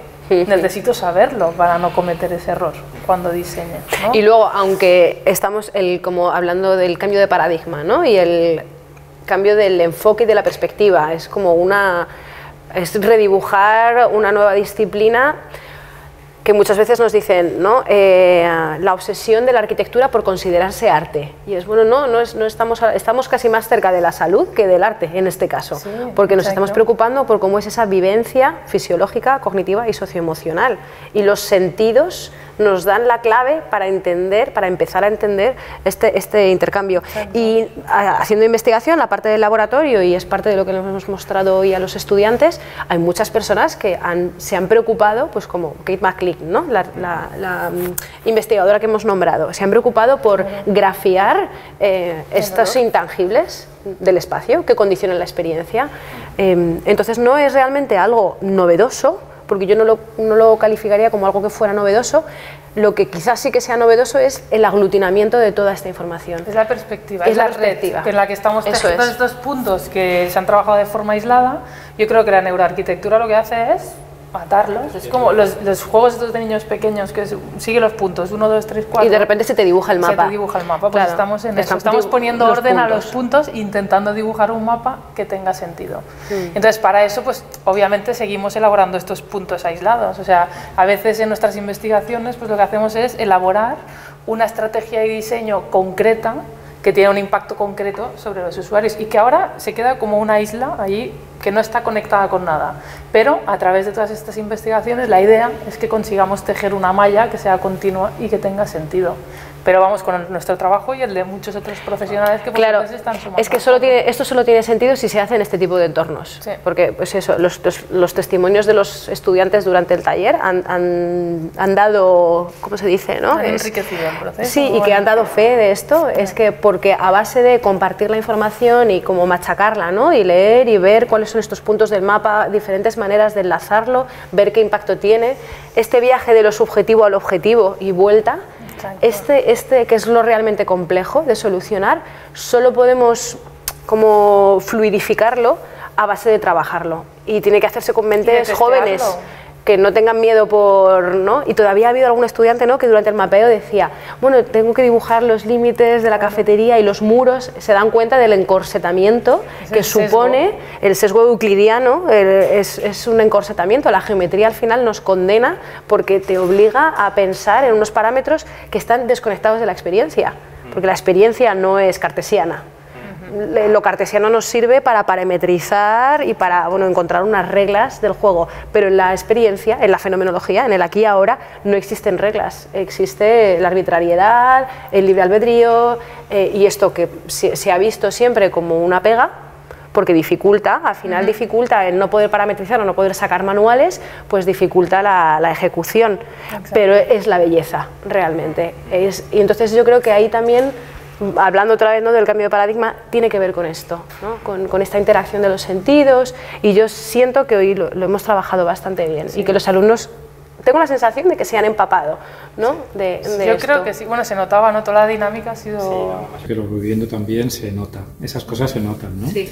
Y además es que es ilusionante el estar trabajando en algo que se trabaja como en minoría, que es muy actual y que que formáis parte de ese cambio, ¿no? Eso es además muy inspirador y además es muy apetecible, ¿no? Es como ahora en este momento, en esta conversación que estamos teniendo. Estamos oliendo el resultado de las maquetas y este espacio ya se va a quedar marcado en la memoria como el día que se hizo este taller, ¿no? Aquí. Sí, claro, porque además el olor y la memoria, todo lo que hemos explicado durante el taller, el olor, la memoria, las emociones, está todo atado, entonces sí, se va a quedar bien impregnado. Bien impregnado, se va a quedar aquí. Esta primera actividad de la cátedra se va a quedar bien fijada, ¿no? Sí. Bueno, pues muchas gracias por asistir, por aceptar la invitación y por desarrollar el trabajo. Gracias. Ahora es un buen momento, ahora que lo tenéis fresco, para que nos digáis cómo creéis que se podría mejorar esta experiencia, qué es lo que más os ha gustado, si habéis echado algo en falta. Ahora es el momento también de escucharos a vosotros y a vosotras. O si yo que sé, por ejemplo, habéis echado de menos algún material para hacer la maqueta y decís, oye, pues igual si hubiéramos tenido este material nos hubiéramos podido expresar mejor. Hilos. Hilos, sí, y al final clavos o palos, ¿no? Algo que te permite aumentar la cota, ¿vale? Con distintos tamaños. Eso está bien. También hilos por aquí, ¿no? Hilos, ¿no? Hilos. Sí, vale. Primero dije los hilos. ¿Qué tipo de hilo? ¿De seda, de lana, hilo normal? De lana, que es un poquito más duro. De lana. O también otro tipo de telas. O tela, telas también, claro.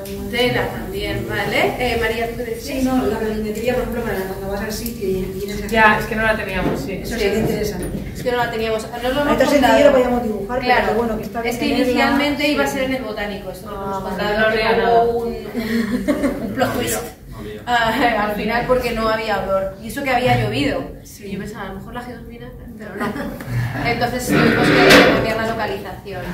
De todas maneras, la planimetría estaba en el SIG de la universidad, que creo que se ha utilizado en algunos grupos y que la han utilizado como base, ¿no? Sí. Más científico y a la hora de experimentarlo. O sea, si una persona no se acerca a esa teoría, no podemos acceder a esa experimentación. Entonces, ese acceso de juntar el aula con el laboratorio me parece que es lo que da una oportunidad distinta. Entonces, yo creo que sería por ahí. Todo lo fenomenológico tiene que ver mucho con la escucha, ¿no? O sea, me ha encantado el momento de poner el antifaz y de repente era como un ejercicio de concentración, ¿sabes? De concentrarte ahí solo en un estímulo. Guau, o sea, eso me ha parecido en la noche. Qué bien. O sea, yo pensaba, digo, va a ser lo mismo. O sea, ¿qué diferencia va a haber entre ponerte el antifaz o no ponértelo? Y de ahí muchísimo. O sea, porque tu concentración cambia. O sea, como todo el cuerpo, ¿no? Se centra. De hecho, el olfato, la respiración consciente es la puerta a la concentración. Cuando tienes que hacer un ejercicio complicado, toma conciencia de la respiración y esto va a hacer lo que os contaba de alinear las neuronas del hipocampo y conseguir lo que explica también Nazaret, ¿no? Conseguir concentrarse. Cuando vais por un parque, sí que podéis estar respirando conscientemente, o sea, prestando la atención solo a la respiración y observando. Y entonces en ese paseo que se puede producir por aquí, por el campus, que por ejemplo no hay coche, realmente se produce un momento consciente donde la mente se queda en blanco y únicamente se concentra en lo que se está observando y siendo consciente de la respiración, ¿no? Y realmente eso sucede, ¿no? Eso ahora cuando tengáis las entregas concentradas y empiecen los agobios, un paseo de respiración consciente y uno vuelve nuevo otra vez y luego un poquito de oler para el perfume para que les sabes hablar bien y ya está. Pero como dice Antonio, fijaos, si ya empezáis a integrar, ¿no?, la respiración consciente en el paseo y luego cuando vais a comer, aunque os estoy comiendo un sándwich mixto, pero oled la experiencia y prestad atención, es que vais a ver que tiene muchos beneficios a nivel cognitivo, con la memoria, es que es bueno para la salud, para la neurogénesis, para la generación de nuevos recuerdos de las neuronas. Cuando vais por un parque, sí que podéis estar respirando conscientemente, o sea, prestando la atención solo a la respiración y observando. Y entonces en ese paseo que se puede producir por aquí, por el campus, que por ejemplo no hay coche, realmente se produce un momento consciente donde la mente se queda en blanco y únicamente se concentra en lo que se está observando y siendo consciente de la respiración, ¿no? Y realmente eso sucede, ¿no? Eso ahora cuando tengáis las entregas concentradas y empiecen los agobios, un paseo de respiración consciente y uno vuelve nuevo otra vez y luego un poquito de oler para el perfume para que les sabes hablar bien y ya está. Pero como dice Antonio, fijaos, si ya empezáis a integrar, ¿no?, la respiración consciente en el paseo y luego cuando vais a comer, aunque os estoy comiendo un sándwich mixto, pero oled la experiencia y prestad atención, es que vais a ver que tiene muchos beneficios a nivel cognitivo, con la memoria, es que es bueno para la salud, para la neurogénesis, para la generación de nuevos recuerdos de las neuronas. o sea, es una herramienta, hoy la hemos intentado aplicar al proceso de diseño y lo hemos querido llevar al espacio construido para que cuando proyectéis espacios también tengáis en cuenta qué pasa con los olores. Pero es que tiene otras muchísimas aplicaciones en el ámbito de la salud, los olores. Entonces, yo creo que es una oportunidad también para que ensanchéis el conocimiento. Ha sido un poco experiencia de ponernos en la piel de una persona con antifaz que no ve, que a lo mejor puede ser una de las técnicas de guiar a una persona que no ve con el olor. Eso es lo que cuando paseaba por el CC2, me puse en la piel de una persona que no ve, entonces ¿cómo me guío? Entonces sí, a través de los olores, pues una persona puede llegar a un sitio o al otro. Entonces crear unos espacios interiores incluso para que la persona se ubique en función del olor. Si es un pasillo tiene un olor, si es un dormitorio pues tiene otro olor. Entonces se crea como una sectorización de espacio. Eso es lo que genera anclas en el espacio. En ese sentido, las charlas, que vosotros sí que las conocéis, pero en esto que voy a comentar no lo hemos visto. Hay una performance de Maki Ueda, que es una artista japonesa, en la que monta un laboratorio, un laberinto. En una sala grande van colgados una serie de esencias y bueno, forma un laberinto. Con los ojos cerrados, oliendo una determinada esencia, pues va recorriendo y tiene un punto de entrada y tiene un punto de salida y la guía es el olfato, ¿no? Y va recorriendo esos caminos, ¿no? Es una cosa súper chula, ¿no? Un ejercicio que hacía cuando nos paramos aquí era como intentar balancearme, ¿no? Solo en medio metro ya cambiaba el olor. O sea, era bestial, ¿no? O sea, esta percepción de que tú entras a un sitio y huele todo igual. Y como no es verdad, ¿no? Cuando estás concentrado es igual. Y eso que no os habéis agachado. Eso claro. huele aquí que aquí. Claro, porque lo digo sin anotar. Miraba para arriba y oía una cosa. Y miraba para abajo. Sí, eso no llegaba. Claro, es que fijaos la temperatura del aire, como ya sabéis, el aire caliente sube, claro, porque es menos denso que el aire frío. Entonces, al final, ese movimiento del aire mueve las moléculas del olor, que al final el olor son moléculas en suspensión en el aire. Eso es lo que impacta, son esos químicos, son esas moléculas, es lo que impacta a las neuronas que tenemos en el bulbo olfativo. Entonces, se mueven, igual que en el bulbo, son ondas electromagnéticas que se van moviendo por el espacio, pues aquí estamos hablando de otro tipo de estímulo que viaja por el espacio y que además va moviéndose. Entonces la ventilación también tiene un impacto en el movimiento de los olores. No os lo he contado, pero bueno, hay una anécdota que siempre cuento en las charlas de cómo en un hospital el olor de un McDonald's que había en planta baja entraba a la planta cuarta, que es donde estaban los adolescentes ingresados por oncología. Y eso es un drama, que obviamente no pueden comer McDonald's y seguro que les apetece. Entonces es un intangible del espacio que condiciona mucho la experiencia. Entonces, si podemos desarrollar códigos gráficos o maquetas o alguna codificación del olor, nos va a ayudar a tenerlo en cuenta también como parte de la experiencia. Bueno, pues aquí lo que hemos hecho es que nuestro compañero Carlos estaba mascando chicle de menta, entonces olía a menta todo el rato, pero no sabía, o sea, sí que lo sabía, pero como que como que estaba ahí pendiente, o sea, de fondo ese olor, y entonces como que es ese recorrido que hacemos al principio hasta darnos cuenta de cómo ese olor está ahí por el chicle, entonces ahí como que cortamos, ¿no? Entonces sí que hemos utilizado cuatro fragancias, ¿no? Este recorrido hemos utilizado el eucalipto, porque era el más parecido que encontrábamos a la menta, y luego aquí estas zonas son como más verdes, entonces hemos utilizado árbol de té. Luego las zonas de comida, como estas de aquí, hemos utilizado el olor, la fragancia de naranja. Luego el baño hemos utilizado la de lavanda. Y luego la zona de basura hemos mezclado todos los olores, porque era como la papelera, luego el papel que tiras ahí a la papelera. Y entonces eso, hemos unido todos los olores ahí. A ver, entonces, sí. Que aquí una fiesta de olores, ¿no? Sí, muy bueno. Ahí la naranja, la lavanda. ¡Hala!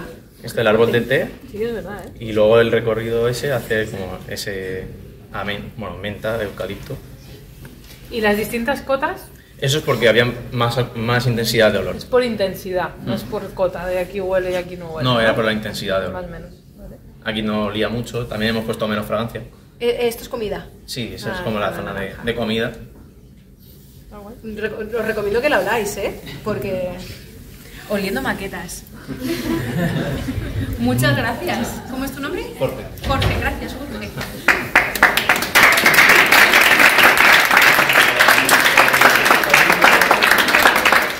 Curioso,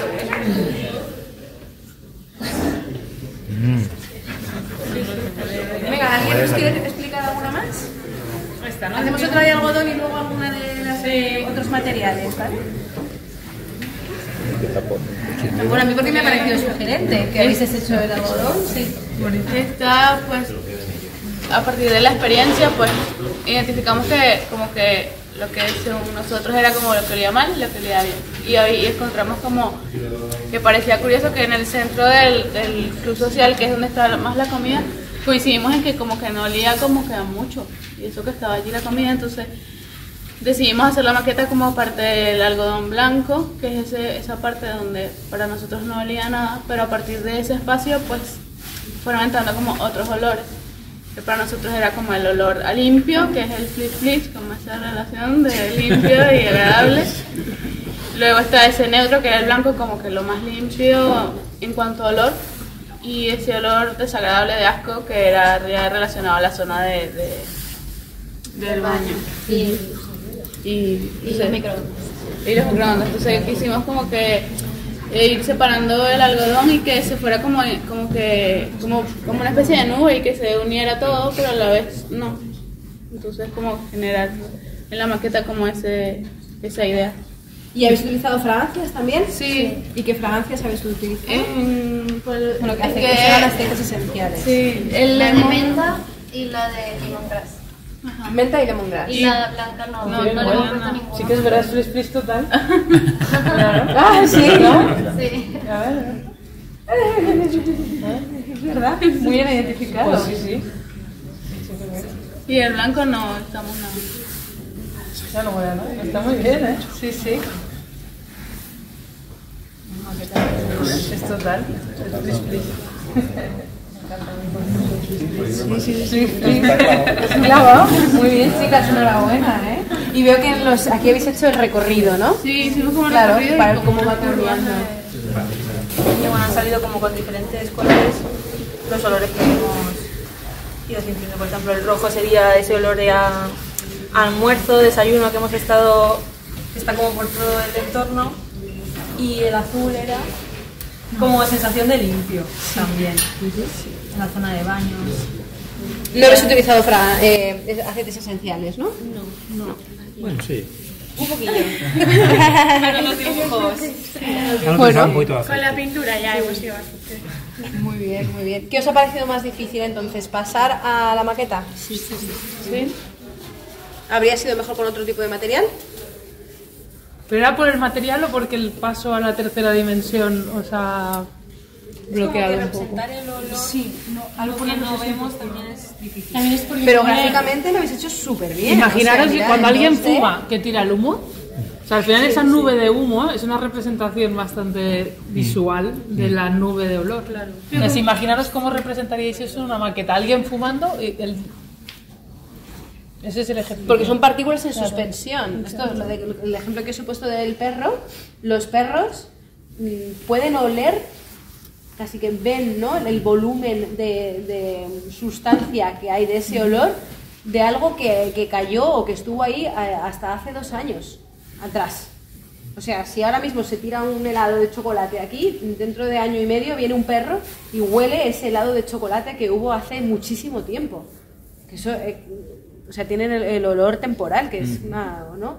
Entonces, esta característica del espacio que está ahí, esa es la idea que tenemos que intentar llevar al espacio. Pero lo habéis hecho, yo creo que bastante bien. Sí. Y en 2D os ha quedado alucinante, bonito. O sea, alucinante, bellísimo. Porque por ejemplo, los recorridos en negro, muy curioso, ¿no? O sea, que aparte de la sección, ¿qué representan?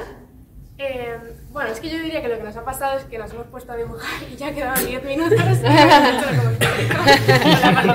Bueno, muy bien, muy bien. que en realidad donde nos hemos atascado más es que nos hemos puesto a dibujar el plano. Demasiado. Arquitectónico. Sí, así que en realidad yo creo que es mejor que no dierais como el plano, como que para mí en realidad la sugerencia sería no mirar el plano porque te condiciona un montón y al final como con la mente de estudiar arquitectura lo que quieres es hacer bien el plano primero y luego ya... Encima pones el olor, claro, por eso yo hay muchas veces el que no doy el plano, claro. Y digo, no lo dibujéis la sección, porque a veces un muro o un elemento constructivo puede dividir, pero a nivel visual quizá no haya, ese límite no existe. Existe a nivel tangible, pero no está a nivel visual. O a nivel auditivo, existe o no existe. O sea, lo que está en el plano constructivo, en el plano sensorial, tiene otras dimensiones diferentes. A ver, también en este caso, yo creo que lo hemos pintado todos en primera instancia, porque sí que se notaba muchísimo la diferencia de que estabas dentro, olía súper condensado, y ponías un pie fuera y ya se notaba muchísimo la diferencia. Entonces también el remarcar los muros más o menos, aunque luego sí que hemos pintado casi todos los olores que sí que se salen por lados o por otros o así, pero como que... Pues eso. Pero aún así todos los muros son distintos. Sí. O sea, no habéis sido totalmente ortodoxas, que sois todas chicas, ¿no? No habéis sido totalmente ortodoxas con los límites constructivos, que me parece, bueno, claro, quizá os habéis dado cuenta y a lo mejor habéis dicho, oye, no, voy a cambiar mejor los muros. O sea que ahí, enhorabuena, muy buen trabajo, ¿eh? Sí. ¿Lo habéis enviado por email? Aún no. ¿Aún no? ¿Lo vais a enviar? Sí, claro. ¿Sí? Vale, sí. Y además hay una cosa que en la maqueta, y el olor aquí, por ejemplo, se puede disipar porque se va viendo como esa nube de humo, pero aquí, por ejemplo, no. Aquí se mezcla, se apelmaza más y eso también puede representar un olor más así, como abigarrado, más concentrado, ¿no? También ha pasado que los colores eran muy baby, de estos de azul, no sé qué, y nosotros, pues los colores, si se ven los dibujos, son casi todos más marrones, amarillos, rojos, en plan como más fuertes. Entonces también... Para mezclar. Claro, sí. Pues eso ha pasado. Eso ha pasado. Bueno, no, pero está guay, lo habéis luchado, lo habéis hecho bien. Enhorabuena. Sí. Muy bien.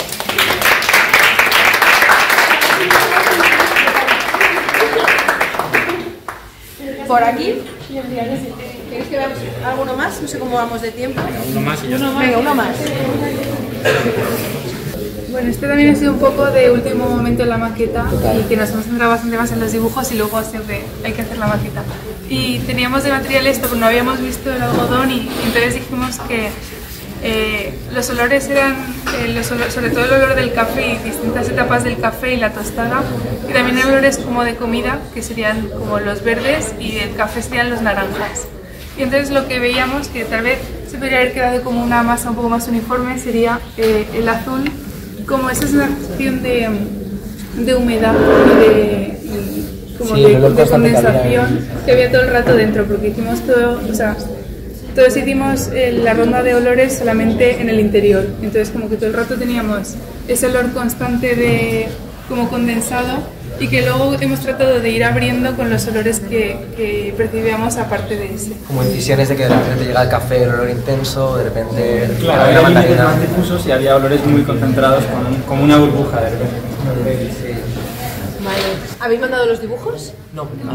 Los mandáis, ¿verdad? Sí. Vale, porque creo que esto, por ejemplo, este dibujo lo explica súper bien, ¿no? Cómo es esta concentración y luego esa difusión.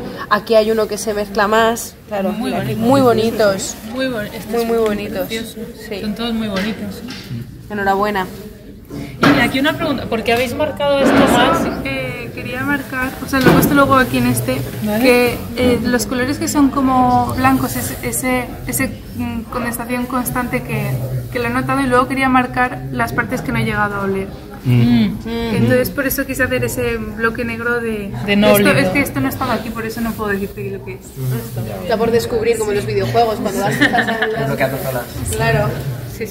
Qué bien. Vale, gracias. Bueno, ahora sí. Muy bien.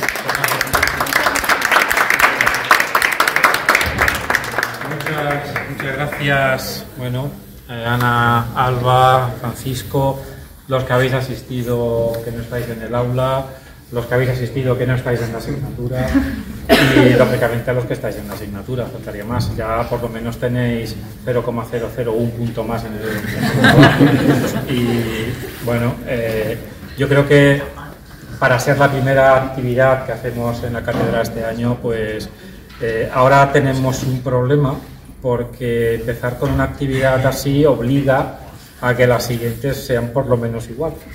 Entonces ahora va a haber un problema. Pero bueno, es un problema que se agradece. Bienvenido. Y bienvenido sea. Así que bueno, muchas gracias. Gracias. A ti.